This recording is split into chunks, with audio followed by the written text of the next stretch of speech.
오늘 우리에게 주시는 하나님의 말씀은 오바댜 1장 6절에서 10절까지의 말씀입니다. 제가 봉독해 올리겠습니다. 오바댜 1장 6절에서 10절까지 말씀입니다. 에서가 어찌 그리 수탈되었으며 그 감춘 보물이 어찌 그리 빼앗겼는고. 너와 약조한 모든 자들이 다 너를 쫓아 변경에 이르게 하며 너와 화목하던 자들이 너를 속여 이기며 내 먹을 것을 먹는 자들이 내 아래에 함정을 파니 내 마음에 지각이 없음이로다. 여호와의 말씀이니라. 그날에 내가 에돔에서 지혜 있는 자를 멸하며 에서의 산에서 지각 있는 자를 멸하지 아니하겠느냐. 드마나 내 용사들이 놀랄 것이라. 이로 말미암아 에서의 산에 있는 사람은 다 죽임을 당하여 멸절되리라. 네가 내 형제 야곱에게 행한 포악으로 말미암아 부끄러움을 당하고 영원히 멸절되리라. 아멘. 제가 보스턴에서 목회하고 유학하면서 이제 굉장히 바쁘게 지내니까 어느 날 중학생쯤 됐었는데 우리 큰애 현준이가 와서 저한테 이렇게 얘기하는 거예요. 아빠, 애들을 왜 이렇게 많이 낳았어? 그래서 제가 당황하지 않고 이렇게 대답을 했습니다. 아빠는 너희들을 키우는 기쁨으로 살고 있어. 너희들은 하나님의 깜짝 선물이야. 나는 너무 기뻐 너희들 때문에. 그랬더니 현준이가 영어로 이렇게 얘기하더라고. Yes, we are unplanned. 그래, 우리는 계획이 없었는데 태어난 아이들이군요. 예, 이렇게 얘기를 하더라고요. 하나님의 선물이라니까. 하나님이 계획도 안 했는데 줬다. 이제 이런 얘기를 한 거예요. 사랑하는 성도님 여러분, 우리는 다 하나님의 선물로 이 땅에 온 줄로 믿습니다. 하나님의 계획이 있고 또 하나님의 계획 속에서 특별한 목적이 있어서 이 땅에 왔다는 거죠. 여러분, 우리 서로를 향해서 우리 한번 이렇게 인사 한번 나누실까요? 당신은 하나님의 특별한 선물입니다. 당신은 하나님의 특별한 선물입니다. 네. 할렐루야. 네, 우리 보스턴에서도 또 우리 한국에서도 모두 다 이런 은혜를 누리실 수 있기를 주님의 이름으로 축복합니다. 자, 우리가 하나님의 보배로서 이런 큰 축복을 받으면서 살고 있는데요. 하나님께서 시편 146편에 보니까 이렇게 기록을 해놨어요. 야곱의 하나님을 자기의 도움으로 삼으며 여호와 자기 하나님에게 자기의 소망을 두는 자는 복이 있도다.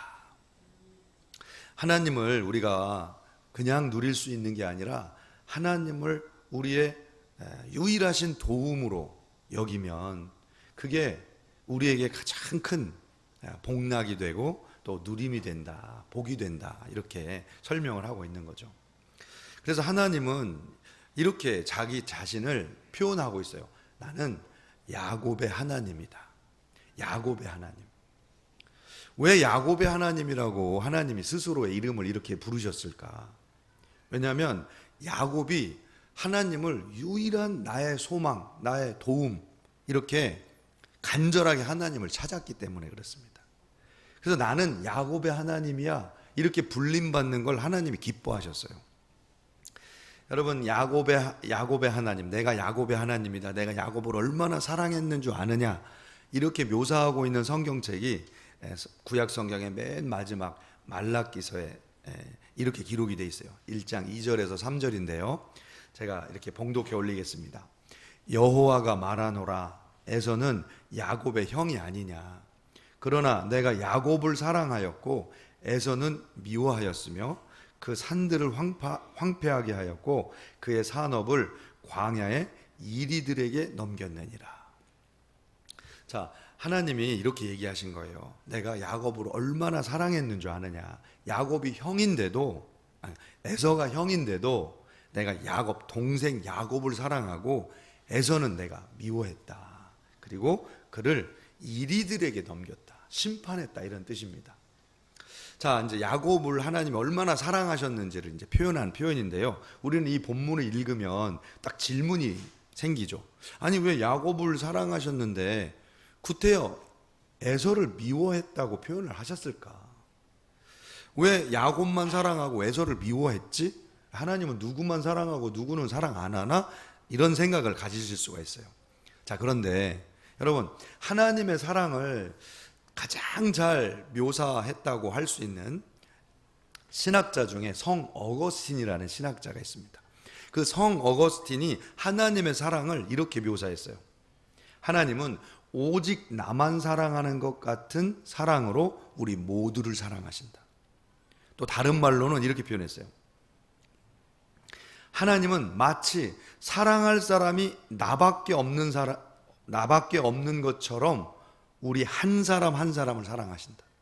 이 세상에 사랑할 사람이라고는 오직 나밖에 없는 것처럼 나를 사랑하시고 또 다른 사람들을 사랑하신다는 거예요. 그러니까 하나님이 우리 한 사람 한 사람들을 얼마나 사랑하시는지 그렇게 알 수 있는 표현이죠. 그런데 왜 에서는 미워했냐는 거예요. 자, 여러분, 사랑하는 성도님 여러분, 하나님에게 야곱은 정말 사랑스러운 아들이었다면 에서는 아픈 손가락 같은 자식이었어요. 아픈 손가락 같은 자식. 왜냐하면 그 에서는 태어나면서부터 무한한 사랑을 받았습니다. 장자로서 사랑을 받았고 아버지에게 무조건적인 사랑을 받았어요. 모든 것을 다 누렸던 아들인데 자꾸 하나님 앞에 곁길로 가는 겁니다. 모든 특권은 다 줬는데, 모든 사랑은 다 가졌는데 하나님을 떠나서 자꾸 곁길로 가는 거예요. 그리고 결국에는 어디까지 갔느냐? 심판의 자리까지 간 거예요. 그러니 여러분, 하나님이 얼마나 가슴이 아프시겠어요. 자, 그래서 에서가 그렇게 결정적으로 심판을 받는 데까지 갔던 그 이유를 설명해 주고 있는 책이 오바댜서입니다. 오늘 우리가 읽은 오바댜서. 에서의 자손을 에돔이라고 부르는데요, 붓다는 뜻이죠. 빨간색이다, 피부가 붓다, 이런 뜻이에요. 그래서 이 에돔, 에서의 후손들이 이제 이스라엘 옆에 살면서 이스라엘과 경쟁 관계를 갖게 됩니다. 누가 장자냐, 이제 이거죠. 민족이 그 싸움을 싸운 거예요. 그러다가 이스라엘을 시기하다가 그 미움을 폭발시킨 사건이 발생하게 되는데, 그 사건이 이 예루살렘이 바벨론에 의해서 멸망당할 때 에돔이 잘됐다 하고 예루살렘을 습격을 한 겁니다. 그리고 먼저 그 예루살렘을 다 불태우고 파괴시키고 또 잔인하게 유린한 사건이 발생하게 된 거예요. 그 사건을 두고 하나님께서 에서가 행한 대로 내가 너희들 에돔 족속들에게 심판을 행하겠다고 진노하시는 그 장면이 오늘 우리가 읽은 성경 본문입니다. 이 오바댜서는 한 장으로 이루어진 짧은 내용인데, 이 에서가 얼마나 믿음에서 떠나 있는지 그 탄식 어린 그런 예언을 설명을 하고 있어요. 그 대표적인 구절이 10절, 오늘 우리가 읽은 10절 말씀인데 이렇게 되어 있습니다. 우리 다시 한번 읽어볼까요? 내가 내 형제 야곱에게 행한 포악으로 말미암아 부끄러움을 당하고 영원히 멸절되리라. 자, 여러분, 에서의 자손 에돔이 정말 안타깝게 이렇게 하나님 앞에 심판받게 되는 그 장면, 이 장면을 잘 설명해 주고 있는 그 내용이 6절에 또 기록이 되어 있어요. 에서가 어찌 그리 수탈되었으며 그 감춘 보물이 어찌 그리 빼앗겼는고. 그러니까 에서가 예루살렘 이스라엘 백성들을 형제 나라였던, 형제 민족이었던 그 야곱의 족속들을 진멸하면서 유린하면서 저주를 받고 심판을 받았는데 오히려 값진 것들을 빼앗겼다는 거예요. 에돔의 그 멸망이 정말 그들에게 보물이 없었기 때문이 아니라 있는 보물을 빼앗기면서 멸망을 당했다는 것을 설명하고 있는 그런 부분입니다. 이 문장을 1장 6절 이 문장을 히브리어로 보면요, 가장 먼저 나와 있는 단어가 어떤 단어냐면 감탄사 에이크라는 감탄사입니다. 에이크. 이건 how 혹은 what 이렇게 이제 우리가 해석을 할 수 있는데, 아니 너 에서야, 너가 어찌 그리 수탈됐느냐, 어찌 그리 보물을 다 빼앗겼느냐, 이렇게 이제 감탄사로 놀람으로 이렇게 표현을 하고 있는 그 놀람의 그런 감탄사입니다. 자, 그런데 이 감탄사가 다른 뜻으로 해석이 되는데요. 만족함의 뜻을 표현하는 감탄사로 쓰입니다. 만족을 표현하는 거예요. 그러니까 요 본문을 이렇게 해석할 수 있는 거죠. 성경에서는 이렇게 해석했죠. 에서야 어찌 그리 수탈됐느냐, 어찌 그리 보물을 다 빼앗겼느냐, 이렇게 탄식어린 탄식의 표현으로 표현이 되어 있는데, 이걸 만족의 표현으로 바꿔서 해석하면 이렇게 나와요. 번역이 이렇게 됩니다. 너 에서야 결국 숨겨진 보물들을 다 빼앗겼구나. 너 결국 다 뺏겼구나. 너 그렇게 곁길로 가더니 결국 다 뺏겼구나. 이게 하나님께서 에서를 향한 탄식의 마음이라는 거예요. 탄식의 마음. 결국 너 그렇게 하더니 다 뺏겼구나. 사랑하는 성도님 여러분, 에돔이 뭘 뺏겼을까요? 오늘 오바댜서에서 설명하고 있는 이 에돔 족속이 뭘 빼앗겼을까요? 참 거슬러 올라가면 이 에돔의 조상 에서에 대해서 우리가 좀 살펴보면서 에돔이 뭘 뺏겼는지를 우리가 미루어 짐작을 할 수가 있는데요. 여러분, 창세기 25장 33절에 보면 여러분 이런 장면 다 아실 거예요. 에서가 밖에서 사냥하고 돌아왔는데 너무 배고팠고, 그때 야곱이 죽을 끓이고 있었습니다. 팥죽이라고 번역이 되어 있는데 붉은 콩죽이에요. 그래서 그 죽을 끓이고 있었는데 그거 달라고 그랬더니 야곱이 장자권을 나에게 주면 내가 주겠다고 그렇게 한 장면입니다. 그랬더니 에서가 맹세하고 장자의 명분을 야곱에게 팔았다 이거예요. 왜냐하면 에서가 그 장자의 명분을 가볍게 여김이었더라, 이렇게 기록이 되어 있습니다. 자, 여러분, 사랑하는 성도님 여러분, 잘 생각해 보세요. 장자권이 팥죽으로 사고 팔고 할 수 있는 권리가 됩니까? 실제적으로 야곱이 팥죽을 주고 장자권을 샀다고 해서 야곱이 장자가 됐을까요? 어떻게 생각하세요?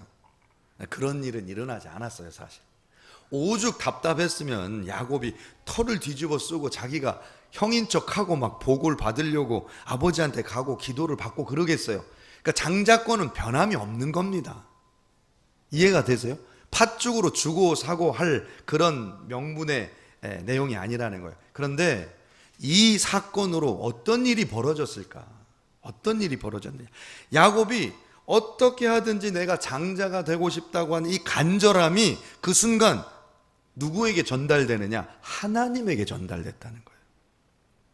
나는 어떻게 해서라도 이 장자권이라는 게 그냥 주어진 이 장자권이 나에게 좀 어떻게 해서라도 하나님의 복으로 내가 받았으면 좋겠다라고 하는 그 간절함이 누구에게 연결되느냐? 하나님에게 연결되는 사건이 이 순간에 일어났다는 거예요. 그 순간에 우리는 보이지 않는데 하나님은 어떻게 느꼈느냐? 야곱의 이 정열적인 믿음을 보면서 뭘 느끼냐? 이거 봐라. 얘 봐라. 이 감동이 하나님에게 전달되는 순간이었다는 거예요. 그 순간이. 그러니까 여러분, 장자권은 넘어가지 않았어요. 눈에 보이는 장자권은 넘어가지 않았어요. 여러분, 장자는 장자예요. 그런데 뭐가 지금 넘어가고 있느냐? 하나님의 관심이 넘어가고 있다는 거예요. 하나님의 관심이. 그러니까 그 하나님의 관심을 얻고 싶다라고 하는 그 믿음이 그 순간 결정되고 야곱에게 주어졌다는 겁니다. 그리고 베델에서 하나님은 누구를 만나 주시기로 결정하셨느냐? 야곱을 만나 주시기로 결정하시고 하나님께서 야곱을 만나 주셨다는 거죠. 여러분, 잘 생각해 보세요. 뭘 뺏긴 걸까요? 오늘 사랑하는 성도님 여러분, 에서가 빼앗긴 보물은 하나님을 알고 하나님을 얻는 믿음을 빼앗긴 겁니다. 하나님을 알고 하나님을 얻는 믿음을 빼앗겼다는 거예요. 여러분, 믿음이라는 것이 얼마나 큰 보물인지 몰라요. 너무너무 크기 때문에 이 보물은 믿음으로만, 선물로만 주어진다고 그렇게 말씀하고 있습니다. 자, 여러분, 우리 성도님들이 믿음을 한마디로 딱 정의하면 뭐라고 설명할 수 있을까요? 믿음을 한마디로 정의하고 정리하면, 제가 좀 간단하게 설명을 드린다면, 하나님이 진짜 이 세상보다 커 보이는 마음이 믿음이에요. 이 세상보다, 이 세상의 논리보다 진짜 하나님이 더 커 보이는 믿음, 생각, 이게 믿음이라는 거예요. 여러분, 세상 사람들이 왜 믿음대로 안 사냐? 왜 그런 것 같으세요? 세상이 커 보여서 그런 거예요. 돈이 더 세 보이는 거예요. 내 앞에 있는 사장님이 더 세 보여요, 하나님보다. 근데 믿음은 뭐냐? 내 앞에 있는 이 세상에 있는 어떤 권력자도 돈도 명예도 하나님보다 세 보이지가 않아요. 그냥 하나님이 제일 세 보여요. 그게 믿음이에요. 그래서 하나님의 뜻대로 살고자 하는 마음이 생기는 거예요. 할렐루야. 사랑하는 성도님 여러분, 제가 이제 처음 믿음 시작했을 때 처음 기도 제목이 이거였어요. 하나님 믿음 주세요. 제가 처음 교회를 나갔는데 정말 답답하더라고요. 진짜 답답하더라고요. 여러분, 처음 믿음 시작하시는 분들 여러분 어떠세요? 좀 답답하시죠? 한번 옆에 분들 한번 여쭤보세요. 얼마나 답답하면 졸음이 오실까요? 그죠? 얼마나 답답하면 졸음이 오세요. 그죠? 신앙생활 답답한 거예요. 왜? 뭐가 없으니까? 믿음이 없으니까. 세상이 다 커 보이는 거예요. 하나님은 안 보이는 것 같고 작아 보여. 그래서 하나님 저 좀 믿음 좀 달라고 그렇게 기도를 했는데 하나님이 믿음을 주시더라고요. 믿음을 주시는데 너무 큰 믿음 주셨어요. 막 너무 앞서가는 믿음 주셔가지고 가족이 힘들어 하더라고요.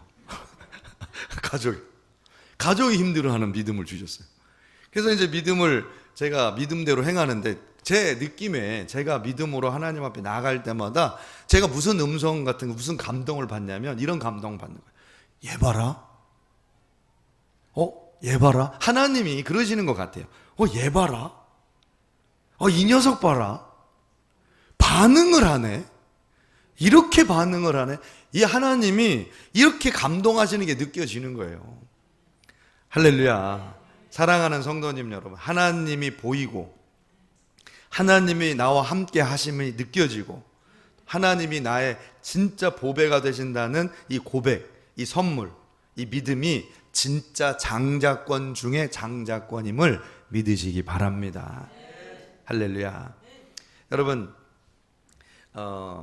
에서가 모든 것을 다 가졌는데 갖지 않은 유일한 게 있어요. 그게 뭐냐면 하나님을 믿는 믿음을 안 가졌기 때문에 에서의 삶에는 믿음으로 하나님에게 자기를 이렇게 드리는 삶이 한 번도 없었어요. 그러니까 하나님 앞에 자기를 걸고 하나님 앞에 드리는 삶이 하나도 없었어요. 여러분, 그 야곱은 20년을 하나님만 보고 20년을 하루같이 보냅니다. 7년을 하루같이, 7년을 수일같이 보냈다 그랬는데 그 7년을 수일같이 3번 보냅니다. 그러니까 20년이에요. 37에 21, 21년입니다. 엄격하게 말하면. 20년을 수일같이 보내버려요. 뭐 때문에 그랬느냐? 야곱은 하나님에게 자기 인생을 걸었어요. 자기 인생을. 그래서 10번이나 외삼촌이 이 자기 싹스에 대해서 몫에 대해서 이 변개하는 속이는 일을 벌였는데 한 번도 원망하지 않습니다. 하나님이 주시겠지. 하나님이 더 큰 것으로 주시겠지. 그렇게 20년을 보내요. 그리고 만들어진 아들들이 12아들들이에요. 이스라엘 민족이 형성되고 그 민족이 오늘날 인류 구원의 도구로 쓰임받은 겁니다. 그러니까 야곱의 인생은 하나님에게 전부를 거는 믿음의 인생이었는데 그의 20년은 아무것도 안 일어난 것 같은 20년인데 우리 인류 구원의 하나님이 쓰시는 이스라엘이라고 하는 민족이 형성되는 위대한 역사가 20년 동안 일어난 거예요. 할렐루야.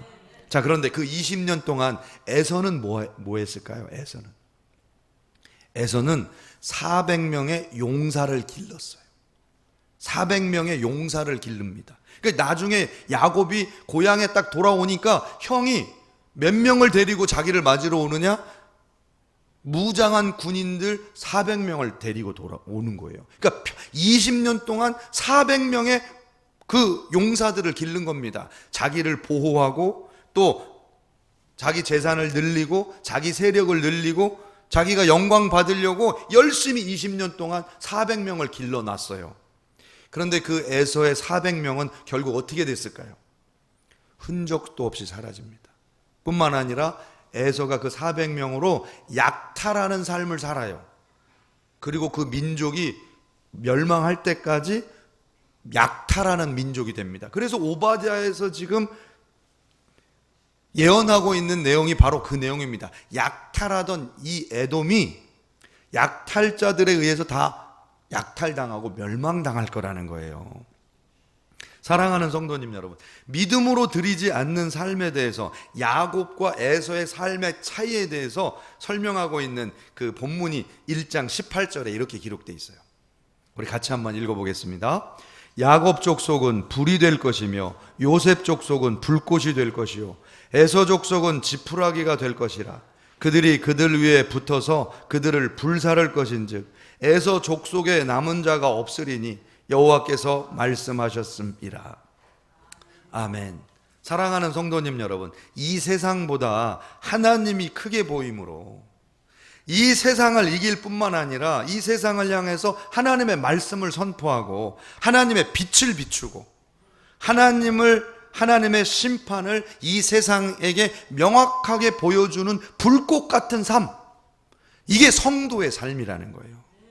성도의 삶. 우리가 불꽃처럼 타오르면 이 세상 사람들은 우리를 보고 뭘 보느냐? 하나님을 본다는 겁니다. 하나님의 심판을 본다는 거예요.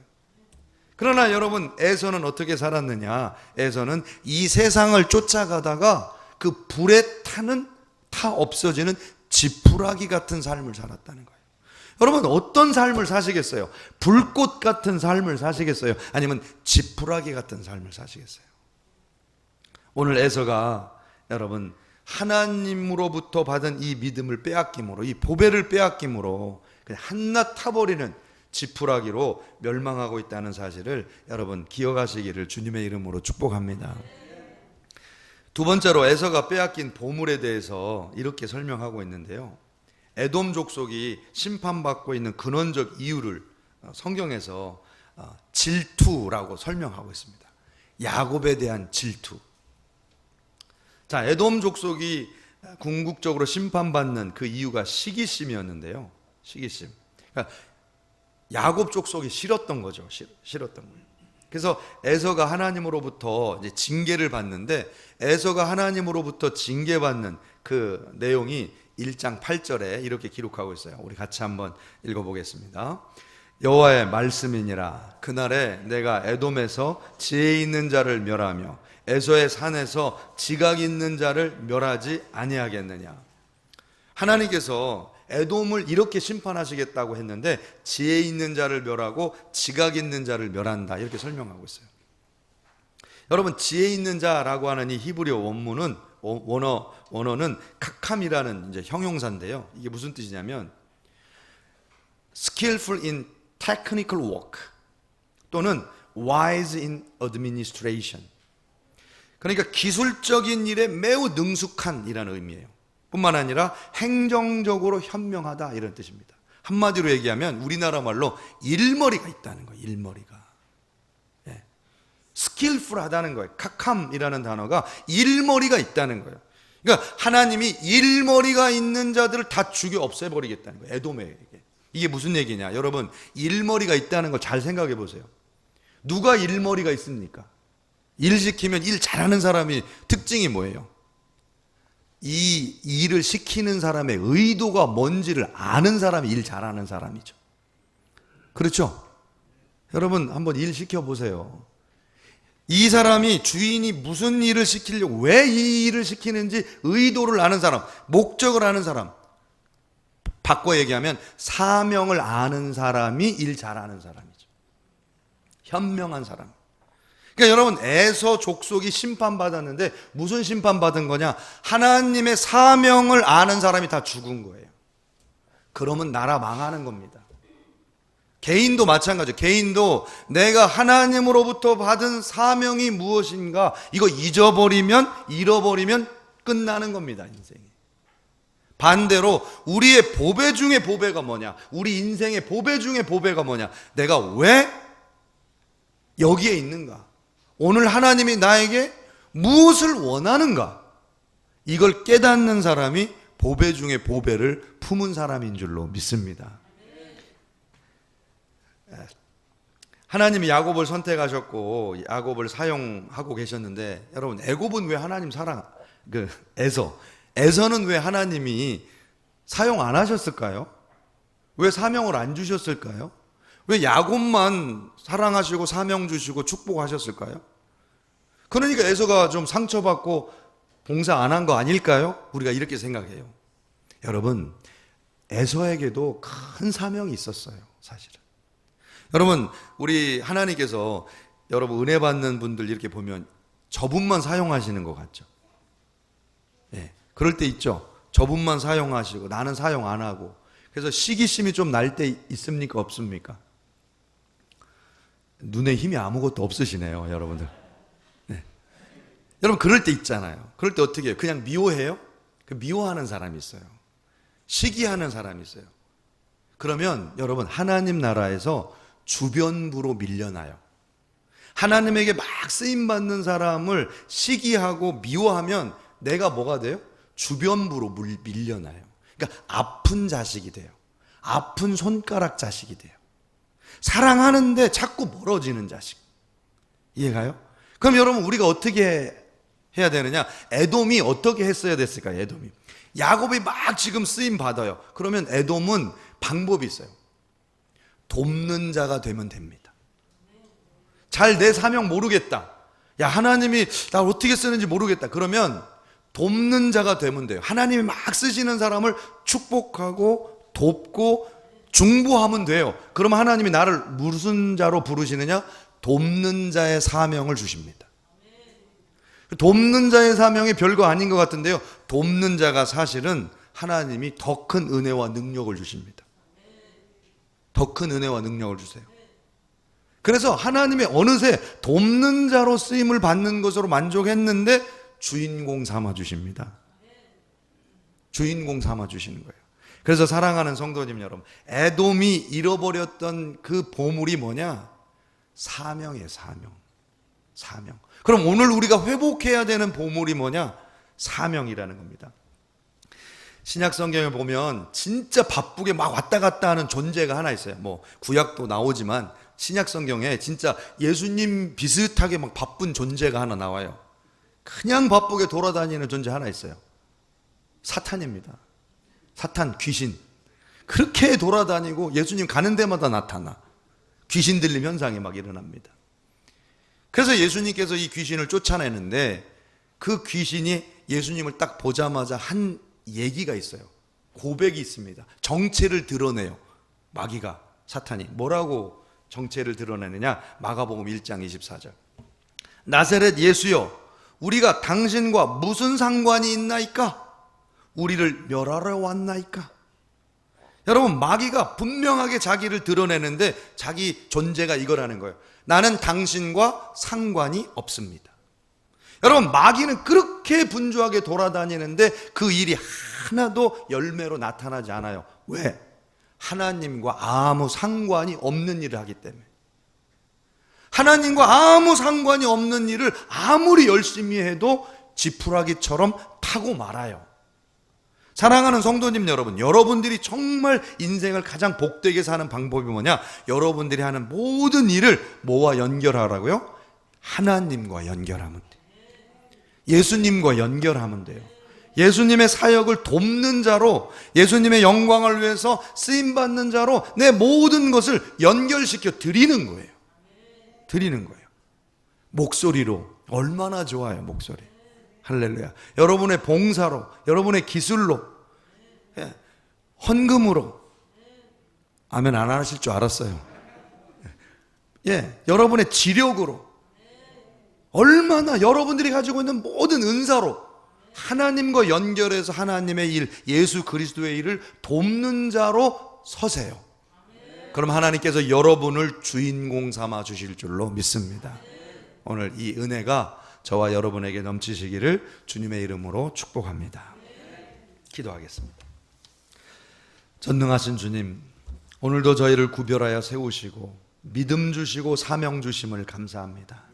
오늘 야곱의 하나님으로 불려지기를 기뻐하셨던 하나님, 오늘 저희의 이름으로, 저희의 하나님으로, 나의 하나님으로 불려지시는 우리 하나님 되기를 원합니다. 오늘도 믿음과 사명으로 충만한 거룩한 복된 성도들 삶을 살게 하여 주시옵소서. 예수님의 이름으로 간절히 기도드렸사옵나이다. 아멘.